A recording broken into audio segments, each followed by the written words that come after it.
देखिए आज देश के तमाम गिग वर्कर्स के लिए एक बहुत बड़ा दिन है। उनकी संघर्ष की एक जीत हुई है और मुझे लगता है कि ये जीत जो है वो उनकी ज़िंदगी में वर्किंग कंडीशंस बेहतर करने में, उनकी सेफ्टी, सिक्योरिटी और डिग्निटी को सुनिश्चित करने में मील का पत्थर साबित होगी। सबसे पहले मैं केंद्र सरकार का तहे दिल से शुक्रिया अदा करता हूं, उन्हें बधाई देता हूं कि उन्होंने इसमें हस्तक्षेप कर कर देश के लाखों गिग वर्कर्स के हित में फैसला लिया। उसके लिए मैं तमाम गिग वर्कर्स की ओर से भी केंद्र सरकार को बहुत बहुत बधाई देता हूं। इस संघर्ष की आवाज़ इन कंपनियों में जो सीनियर लेवल पर बैठे हैं, जो मैनेजमेंट है, बोर्ड ऑफ डायरेक्टर्स हैं, शायद उन तक नहीं पहुंची, लेकिन गिग वर्कर्स के संघर्ष की आवाज़ केंद्र सरकार के कानों तक पहुंची और उन्होंने उनकी इस परेशानी को समझा भी और उस पर कदम भी उठाया। उसका स्वागत होना चाहिए। 10 मिनट की डिलीवरी का जो एक चैलेंज है, एक जुल्म है, वो वास्तव में एक सच्चाई है, बहुत रियल है।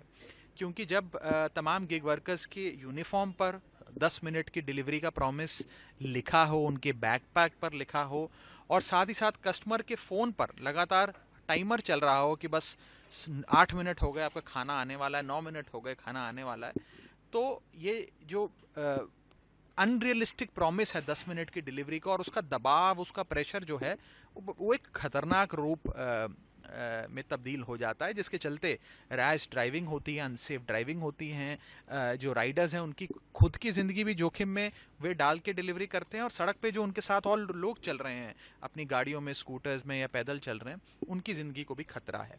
और साथ ही साथ जो ये डिलीवरी बॉयज़ और राइडर्स हैं उन पर जो फिज़िकल और मेंटल प्रेशर पड़ता है वो तो अलग ही लेवल का होता है। इसलिए मुझे लगता है बहुत ही सराहनीय कदम है और हम सब मेंबर्स ऑफ पार्लियामेंट या केंद्र सरकार, हम सब इंडस्ट्री के हित में हैं। We are pro business, we are pro startup. हम हमेशा इनोवेशन को कैसे आगे बढ़ाएं इस दिशा में काम भी करते हैं, बात भी रखते हैं। इसीलिए ये किसी कंपनी को चोट पहुंचाने का कोई मकसद या उद्देश्य नहीं है।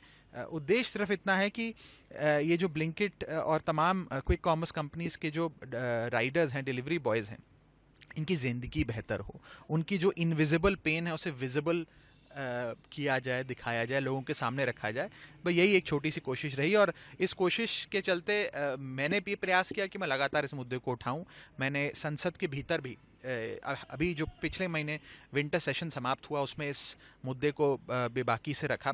मैंने डिलीवरी राइडर्स से खुद मुलाकात करी और पिछले 2 महीने में मैंने करीब करीब कई 100 डिलीवरी बॉयज़ राइडर्स से मुलाकात करी और उन सारी मेरी इंटरेक्शंस से मुझे ये समझ में आया कि वे बेचारे ओवरवर्कड हैं, अंडर पेड हैं और एक अनरियलिस्टिक प्रॉमिस 10 मिनट में डिलीवरी का जो प्रेशर है उसके बोझ के तले दबते जा रहे हैं। उन्हें बचाने की ज़रूरत है, उनकी सहायता करने की ज़रूरत है और आज जो केंद्र सरकार के हस्तक्षेप से जो संभव हो पाया उसके लिए मैं सेंट्रल गवर्नमेंट को बहुत बहुत बधाई देता हूँ, गिग वर्कर्स को बधाई देता हूँ और गिग वर्कर्स को बस इतना ही कहना चाहता हूँ कि इस पूरी मुहिम में, इस पूरी लड़ाई में आप अकेले नहीं हैं, हम सब आपके साथ हैं। इनकलाब जिंदाबाद। जय हिंद।